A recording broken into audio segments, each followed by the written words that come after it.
खाना है भतर के दाना यार जी के लइका खिलाना। सारा मिलाओ तो पहले खाना है भतार के अंदाना आ यार जी के लइका खिलाना। सारवा जब यार जी चिगार के मरिहे नु भौजी तो सब ओकर लइका खिलावल भूल जाइबू।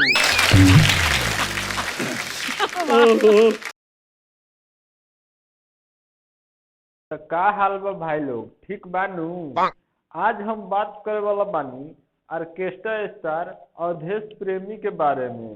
क्या बात कर रहे हैं? तो भाई लोग वीडियो स्टार्ट करे से पहले नू एगो छोटा मोटा बात बतावे के चाहतानी कि ये वीडियो के सिर्फ एक ही मकसद है, आप लोगों को इंटरटेन कर, नहीं तो केहू के दिल पे ठेस पहुंचावल।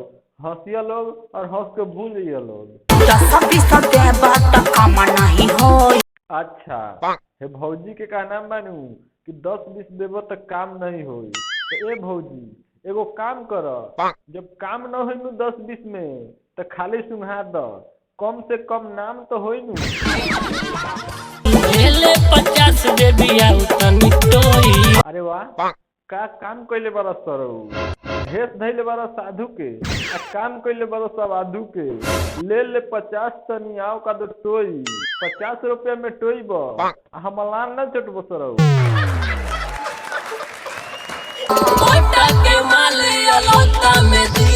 तो ए भैया तनी हमरो के बता द, कोटा के माल केने अलोता में मिलता? मुखिया जी के रहरी में आ कि मुखिया जी के बसवारी में? हमहू 2-4 किलो जाके ले आई।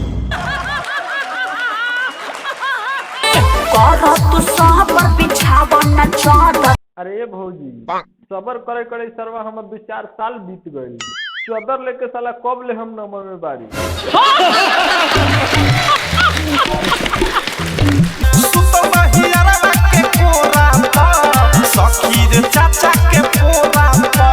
अच्छा सुतल रही यारवा के कोरा में, सखी रे चाचा के पूरा में। तो ए भौजी पूरा में तनी बच के रही है, तो भैयावा कहीं लोढ़ा धास दिले नु तो सारा कोरवे में तोहर प्राण निकल जाए।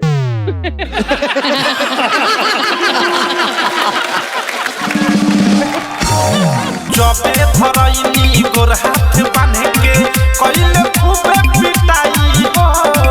अच्छा ई तो बड़ा प्यार से बता दिलुआ कि जबे धरैनी गोर हाथ बांध के कइले खूबे का तो पिटाई हो।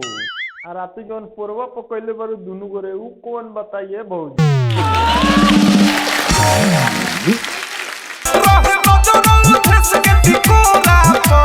अच्छा ते भौजी के कहना मानू कि रहे नजर और भेस के टिकोरा पर। तो ए भौजी तोहर कई किलो के टिकोरा हो गइल बा, सरवा सब के नजर वही पर रहता। जब नजर वही पर रहता नु तो हम कहम टिकोरा के इकोरा में ले जाके दिखाओ। ये सखी ससुरा में सुख मिले बादा। अच्छा तो भौजी के कहना मानू कि ये सखी ससुरा में सुख मिले बारा। का ए भौजी कुआरे में कितना सोमारी करले रहलू ह? ठीके बा, भले बीमारी न पड़बू, यही से तहार सोमारी कामे आवता। रोज खाई ले किसमिस छोहाड़ा।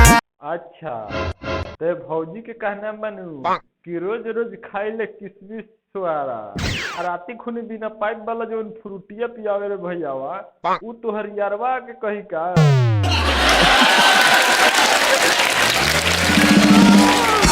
खाना है भतर के दाना यार जी के लइका खिलाना।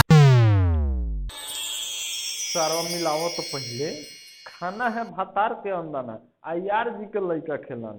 सारवा जब यार जी चिगार के मरिहे नु भौजी तो सब ओकर लइका खिलावल भूल जाइबू।